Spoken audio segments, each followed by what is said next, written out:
il est nécessaire d'oublier cette approche de l'Afrique comme une métropole coloniale.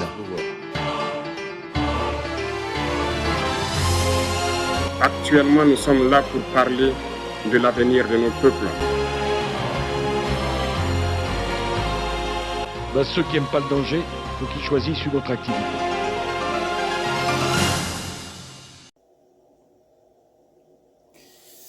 Salut, je m'appelle Jonas Mayala et j'ai le réel plaisir de venir encore dans le cadre de la Journée Sud vous présenter quelques éléments, toujours dans le but d'éveiller les Suds. Alors, je vais répéter encore ici l'importance ou les buts de notre projet, notre plateforme de la Journée Sud, c'est que c'est la géopolitique et le développement pour les Suds au pluriel. Ça veut dire que nous venons avec des informations qui sont essentielles pour le bon fonctionnement ou la révolution mentale de populations du Sud qui se voient minorisées, écrasées et victimisées partout dans le monde. Je viens ici pour nous rappeler des choses essentielles dont on n'a pas forcément conscience. C'est un petit peu avec raison, parce que ce sont des événements que nous n'avons personnellement pas vécus. Mais de mensonges qui trônent au milieu de nous et qui nous font croire que c'est impossible, il y a certaines choses qui sont clairement impossibles. Et dans l'impossibilité ici, je vois qu'il y a certains peuples qui croiraient qu'il est impossible d'accéder à de certaines responsabilités. Je veux ici dire à l'Africain ou à tout Sudiste que c'est faux si on t'a dit que la superpuissance ou la domination est l'apanage de certains peuples ou d'une certaine race ou d'un certain coin du monde. Ça a toujours été très fort. Et pourtant, nous évoluons fort malheureusement avec cette pensée dans nos têtes. Il nous arrive de croire qu'il y a certains peuples qui sont nés, certains peuples du monde qui sont plus intelligents que d'autres. Bien, l'intelligence, ça peut être l'objet ou fonction d'une personne à l'autre, c'est vrai. Mais de manière générale, est-ce qu'on peut dire que la population, le peuple de tel pays est plus intelligent que celui de tel autre pays? Sur base de quoi? C'est très faux. Alors, pour le prouver, je vais revenir sur des aspects historiques. L'historique des grandes puissances, afin qu'ensemble nous puissions comprendre pourquoi nous devons nous dire qu'il est toujours possible de se relever. Quelle que soit la position que l'on occupe dans la société, dans la vie, il est toujours possible de se relever. Alors, certains pensent même que l'Afrique n'a jamais joué un rôle essentiel dans la domination et la superpuissance dans le monde. Mais c'est encore là une idée fausse. Écoutez ce que nous dit l'historique de grande puissance. Une grande puissance, c'est un empire, un territoire, un État qui sera en train d'exercer son influence sur une partie bien plus grande que son territoire, sur d'autres peuples. Ça a toujours été comme ça dans l'ancien temps. Aujourd'hui, ça a pris d'autres formes, mais le principe reste plus ou moins le même. Et comprenons ici pour les empires, le premier empire de l'Antiquité, ceux qui ont gouverné le monde, qui ont régné sur de grandes parties dans le monde. Il y a d'abord le Proche-Orient et à la même époque, l'Afrique antique. Nous sommes à une période de l'âge du bronze, là vers le 4e millénaire avant la naissance de Jésus-Christ, et globalement jusqu'à l'apogée de l'Empire perse. Là, c'est plus ou moins au 6e siècle avant la naissance de Jésus-Christ. Donc, c'est plus ou moins le pays où les empires du Moyen-Orient, du Proche-Orient et de l'Afrique antique qui se sont succédés dans la superpuissance au niveau mondial. C'est vrai qu'à cette époque, il n'y avait pas beaucoup de gens sur Terre. Le royaume était beaucoup plus petit que ne sont les États aujourd'hui. Les empires étaient beaucoup plus petits que sont les États aujourd'hui. Le moyen de déplacement était encore relativement bien limité, mais c'était tout de même des grandes puissances et qui pouvaient dominer sur n'importe quel peuple qu'ils croiseraient. On peut parler ici des empires comme les Akkad, Sumer, Alam, l'Assyrie par exemple, la Médie, l'empire Parthe, l'empire Sassanide, là on est au Proche-Orient. Et sur le continent africain, nous pouvons parler de l'Égypte antique, du royaume des Couches, de Carthage, l'empire d'Aksum. Donc, on est vraiment à une période où ce sont ces empires ici qui étaient beaucoup plus puissants. On ne parle pas encore de l'Occident ici. On ne parle pas du peuple européen. On parle de ces empires qui étaient beaucoup plus puissants, dont le peuple, en d'autres termes, dont le peuple était beaucoup plus civilisé, beaucoup plus évolué que les autres peuples du reste du monde. C'est ce que ça veut dire aussi la superpuissance. Eh bien, l'Afrique était bien là. Parmi les premiers empires à avoir plus de domination dans le monde, il y a des empires africains. Ce n'est que beaucoup plus tard, quelque part, qu'on voit naître la civilisation grecque, qui est complètement à cheval entre l'époque helléniste ou l'époque vers la naissance de Jésus, mais on voit comme des Mycènes, Athènes, des empires comme les Corinthe, des Sparte. Là, on est dans la civilisation grecque. Ou le Pont, ou la Pergame, donc c'est vraiment des empires qui ont ici beaucoup d'influence. Et à ces époques-là, il y avait des empires qui pouvaient régner, dominer pendant plus de 1000 ans. 1000 ans, ah oui, 1000 ans. C'était énorme. Qui étaient puissants, qui exerçaient une influence assez impressionnante. Et juste après, on va ici prendre l'Empire romain, qui est venu en force quelques années avant Jésus-Christ et qui a aussi régné quelques siècles après Jésus-Christ. L'Empire romain qui a eu beaucoup d'influence sur quasi la totalité de l'Europe, quelques pays du Proche-Orient, quelques empires de l'Afrique du Nord. Donc l'Empire romain a quand même une grande influence, mais qui avait aussi son opposant, l'autre empire qui est monté en puissance, qui pouvait s'opposer à l'Empire romain, c'est l'Empire chinois, c'est un peu la Chine et voilà. Et après ça, on va prendre aussi quelques empires de l'Asie, comme Empire Maurya, Empire Goutan, la Chine. J'aime bien parler de la Chine ici parce que la Chine revient dans plusieurs époques avec une domination et influence, mais vraiment une grande influence sur sa partie, sur sa zone. Et donc ça, c'est important de le dire. Après ça, on va voir ici l'Amérique précolombienne, donc avec les civilisations mayas. On entend parler de la civilisation maya ou des Incas. Donc ce sont des empires qui, à cette époque, quelques années, je crois, avant la naissance de Jésus-Christ, ou peut-être même après, qui exerçaient une grande influence dans cette partie du monde. La liste, elle est longue. Je ne vais pas parler ici, je ne vais pas vous présenter toute l'histoire, mais vraiment des grandes lignes pour vous faire comprendre que la domination, la superpuissance n'est pas une histoire que d'un seul peuple ou d'une race quelconque. Il n'existait pas de race plus intelligente qu'à d'autres, ou je ne sais pas moi, dans la définition qu'on nous fait croire. Au Moyen-Âge, c'est à partir du Moyen-Âge que l'Europe occidentale et nordique se réveille.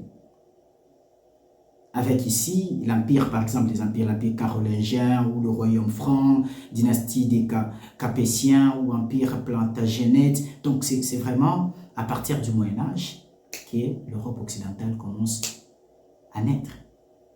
Et à cette même période, sur le continent Afrique, l'Europe n'a pas encore beaucoup d'influence sur l'Afrique. Il y a sur l'Afrique d'autres empires, notamment l'empire du Ghana, l'empire du Mali, l'empire, je sais pas, des empires sur l'Afrique qui exercent aussi une grande influence sur cette partie du monde. Et ce n'est que vers le temps moderne, on va parler ici des années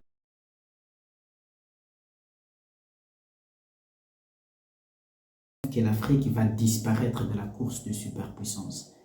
Et cette période correspond littéralement à la période au début de ce qu'on va appeler la traite négrière, l'effritement du pouvoir africain. L'Afrique perd en puissance et là, avec le début de l'industrialisation, l'Afrique ne sait pas suivre la marche et se fait littéralement dominer et écraser par les nouvelles puissances européennes.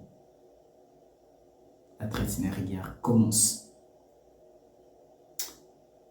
Et quand on parle de puissance du XXe siècle, donc on va aller prendre ici les années 1900, peut-être même un peu avant, les années 1800, vers la fin du 19e siècle, et tout le XXe siècle. On va voir ici que ce sont des empires comme l'Empire allemand, l'Allemagne, l'Union soviétique, l'Empire français, l'Empire britannique. Sur le continent européen et en Asie, c'est l'Empire du Japon. La Chine disparaît. On parle du Japon ici. Et là, on parle aussi des États-Unis qui viennent de naître.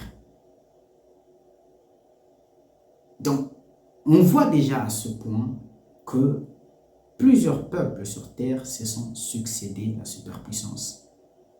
La puissance du XXe siècle, on parle de l'Allemagne, on parle de l'Union soviétique, on parle de la France, on parle du royaume de l'Empire britannique.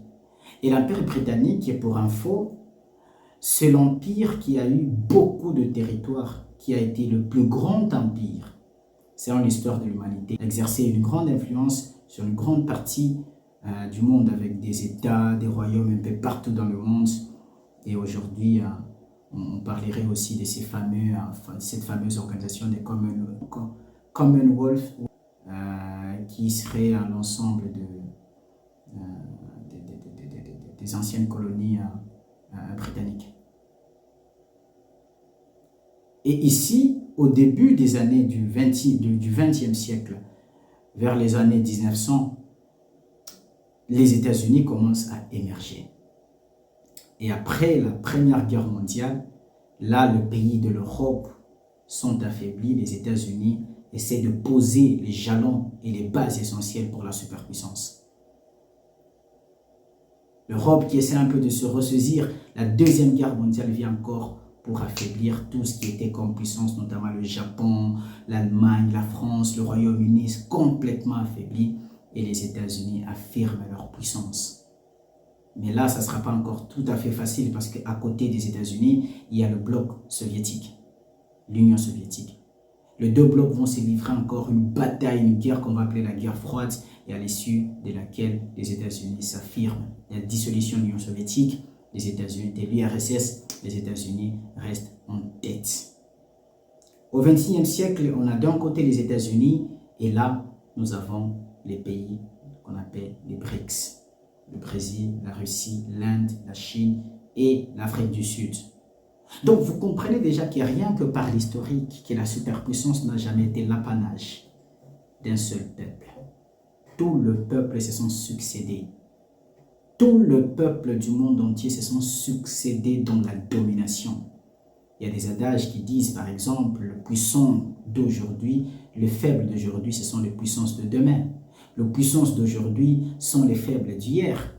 Ça a toujours été comme ça. La roue a toujours tourné. Et donc, arrêtons de penser qu'il y a un peuple qui a une prédominance de la domination. Ça n'a jamais été vrai. On a manipulé l'histoire. Il y a certains peuples du monde qui ont essayé de manipuler l'histoire, à aller changer les images, à les trucs. Parce que quand on parle des empires antiques, de l'Antiquité, c'est une époque où il n'y avait pas de caméras, des photos. On a trop peu de preuves vraiment archéologiques qui peuvent nous démontrer ceci. Mais à partir de l'apparition de l'appareil photo, des vidéos aujourd'hui, on essaie de manipuler. Ceux qui ont le monopole de la technologie, de la nouvelle technologie, essaient de manipuler et caricaturer l'histoire, sauf que l'histoire, on ne peut pas la changer. La puissance, l'intelligence n'a pas de couleur. Ça n'a pas de couleur. Arrêtons donc de toujours penser que pour être développé, il faut forcément faire partie de ces peuples ou s'allier à ces peuples-là. Non, le développement est d'abord une décision interne. Je vais ici m'adresser par exemple aux Africains qui pensent que si l'Afrique est à ce niveau, pas développée et tout, on essaie de jeter la faute sur l'époque, sur l'histoire, la traite négrière et la colonisation. Donc, puisque nous avons vécu ça, la traite négrière et la colonisation, c'est que c'est foutu, c'est fini pour nous. Mais c'est faux. Il y a des peuples dans le monde qui ont vécu pire que ça. Des atrocités, mais vraiment de grande envergure, de grande ampleur, mais qui ont réussi à se ressaisir. Parlons peut-être déjà pendant qu'on y est. Parlons d'Israël. Aujourd'hui, Israël s'affirme comme l'une des puissances mondiales. Mais nous connaissons un petit peu l'histoire d'Israël. Pour les chrétiens, je ne vous apprends rien du tout. Israël serait parti d'un seul homme, Abraham. Après Abraham, on a connu un peu son histoire. Jusqu'au peuple d'Israël, assujetti en Égypte pendant plus de 400 ans, en esclavage, réduit en esclavage. Sans pays, sans territoire. Ils sont sortis de là, ils sont allés à la conquête de ce qui sera appelé plus tard la Grande Palestine, donc la terre promise, Canaan, aujourd'hui Israël. Et quand ils sont arrivés là-bas, après l'histoire de la Bible, des années plus tard, ils seront encore chassés de là, dispersés partout dans le monde. Une grande partie en Europe, certains en Afrique, et d'autres sont répandus en Asie. Le peuple juif était quasi en phase d'extinction. Mais oui. Lorsqu'on parle, par exemple, du mouvement ou de cette période de l'antisémitisme, qu'est-ce que vous croyez? Mais le peuple juif a frôlé l'extinction de toute la race. Quelle est cette haine? La haine que le monde avait, que le monde alentour avait contre les juifs, surtout le monde occidental avait contre les juifs. Massacré, tué, sans territoire. Le peu qu'il y avait, ceux qui étaient en Asie, essayaient de coopérer, de collaborer, de vivre un petit peu en harmonie avec le peuple arabe. Mais ce n'était pas donné. Ils n'avaient pas de terre. Israël n'existait pas. Israël n'existait pas. Alors que sur les territoires, sur le continent africain, il y avait des empires, des royaumes Congo, empire Cuba et tout ça. Mais Israël, on ne le nommait même pas. Plusieurs pays africains ont pris leur indépendance en 1960. Israël a pris l'indépendance quelques années plus tôt, en 1948, juste après la Seconde Guerre mondiale. Et comment Israël a réussi de se ressaisir? Comment Israël aujourd'hui peut être cité parmi les puissances mondiales? Et pas que. Israël est cerné quasi par des pays arabes, qui du reste nous savons que ce sont des pays qui ne sont pas des alliés potentiels d'Israël. Mais comment Israël a réussi à dominer? Et nous, les Africains, nous pensons toujours que parce que nous avons connu la traite négrière et la colonisation, ce n'est pas possible. Mais les États-Unis d'Amérique ont été colonisés. L'Australie a été colonisée. Le Japon, tout ce pays-là, même certains pays européens ont été colonisés par d'autres pays européens. La colonisation, ça a toujours été une valeur qui a été véhiculé depuis la nuit de temps. Les colonisateurs, celui que nous appelons le colon, il a été aussi colonisé hier. Mais pourquoi tous les autres pays, le Canada, ont réussi à se ressaisir et nous nous apitoyons sur ce sort-là? Oh non, il faut réparation des dommages de la colonisation. Ça ne donnera rien. Tout ce qu'on essaie de nous faire croire là, oh non, ils vont venir, ils ont reconnu, tel pays a reconnu sa culpabilité, tel pays a reconnu sa culpabilité pour l'époque coloniale et tout ça, présente ses excuses. Mais ce n'est pas ça, c'est pas de ça dont l'Afrique a besoin. Cette gentillesse-là, c'est juste parce que certains pays ne représentent aucune menace. Sortir de là demande du courage, de la prise de conscience réelle, de comprendre que l'intelligence, ce n'est pas une affaire de couleur de peau, de couleur de cheveux, de couleur de, je ne sais pas moi, la taille et tout. Ce n'est pas ça, le développement. Le développement, c'est d'abord la conscience, la prise de conscience. Qu'on arrête de s'apitoyer sur le passé, et peut-être même pas le passé si lointain que ça. Le passé malheureux d'Afrique, c'est à partir des années 1400. Plus tôt, on était plus puissant, plus fort. Arrêtons, s'il vous plaît. S'il vous plaît, arrêtons de nous apitoyer sur ce sort malheureux. Et de penser que non, voilà, c'est fini pour nous. Et on se fait piller et tout, et tout, et tout. Il y a encore de l'espoir pour l'Afrique. L'Afrique est encore sous-exploitée, pour info. Sous-exploitée. L'Afrique représente le modèle, l'espoir de demain. Ressources naturelles. Nous avons les plus grandes réserves des ressources naturelles dans le monde entier. Avec une espérance, avec une population jeune la plus importante du monde. Des territoires encore non touchés, des forêts vierges, des forêts primaires sur les continents africains. Il y a de l'espoir. Et j'aimerais que nous puissions partager cet espoir. Pour quiconque voudra l'entendre, il y a de l'espoir. Ce n'est pas la solution de fuir l'Afrique, d'aller s'implanter ailleurs. Même nous qui sommes ici en Europe, dans la diaspora, nous devons penser a un potentiel de retour, peut-être pas physiquement, mais en termes d'investissement, nous devons aller investir et construire notre cher continent. J'en appelle à la conscience de tous les Africains qui évoluent dans la diaspora, dans différentes diasporas, en Europe, aux États-Unis, sur les continents américains, en Asie, partout dans le monde, de penser à reconstruire l'Afrique. Nous devons reconstruire l'Afrique. Nous devons reconstruire l'Afrique. D'une façon ou d'une autre, nous devons prouver notre attachement et notre amour à l'Afrique. Arrêtons de tout le temps critiquer, insulter l'Afrique. On a assez de tomber sur des vidéos de gens qui sont dans la diaspora, qui passent leur temps à insulter, à critiquer l'Afrique, à ne présenter que les choses qui ne marchaient pas, à ne présenter que les choses qui ne marchaient pas, et ça ne donne pas d'espoir. J'ai rencontré des gens, des Africains, des enfants africains issus de l'immigration, qui sont nés ici. Beaucoup n'ont aucun espoir sur le continent africain. Beaucoup, sans avoir mis leurs pas, leurs pieds en Afrique, détestent l'Afrique. Ils détestent l'Afrique. Beaucoup n'ont même pas envie d'aller visiter la terre de leurs ancêtres. Beaucoup. Vous savez pourquoi? Parce qu'il y a nos frères, nos sœurs dans la diaspora et même sur le continent africain qui passent leur temps à remplir les réseaux sociaux des vidéos qui présentent le mauvais côté de l'Afrique. Arrêtons ces comportements. Ça ne nous aide pas. Ça vous permet peut-être d'avoir plusieurs vues, plusieurs likes, et vous gagnez un peu votre argent, vous gagnez de l'argent dans ça, mais ça ne nous rend aucun service. Si vos critiques n'ont pas pour but d'améliorer les choses sur le continent africain, ça ne nous aide pas du tout. Ça ne nous rend pas service. Disons à ces enfants qui sont nés sur le continent africain, et européens, américains, qui n'ont jamais mis leurs pieds en Afrique et dans leurs pays respectifs, qu'il y a de l'espoir qui les attend là-bas. Tant que l'Afrique ne sera pas développée, eh bien tous ces gens-là dans la diaspora ne seront pas respectés à leur juste titre. Le respect, c'est si votre pays d'origine est respecté. C'est clair. C'est clair, qu'on le veuille ou pas.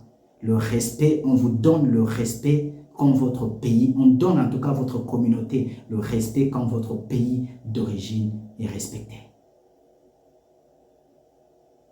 Ouais. C'est ça. En tout cas, j'ai été très ravi et très content de partager encore cette petite analyse et cette petite motivation sur la considération du continent africain, la considération des peuples du Sud, que nous devons apprendre à revaloriser ou à valoriser notre culture ou notre continent. Et d'ici là, portez-vous bien. Je vous fixe rendez-vous dans nos prochaines éditions. Merci et à très bientôt. La GOD Sud vous remercie et vous demande de partager la vidéo, de vous abonner si c'est votre première fois et si la thématique vous intéresse, et d'activer la cloche de notification pour ne rien rater de nos publications.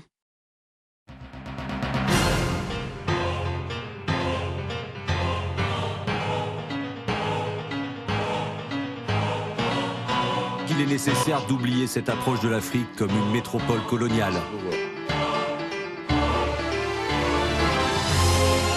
Actuellement, nous sommes là pour parler de l'avenir de nos peuples. Ceux qui n'aiment pas le danger, il faut qu'ils choisissent une autre activité.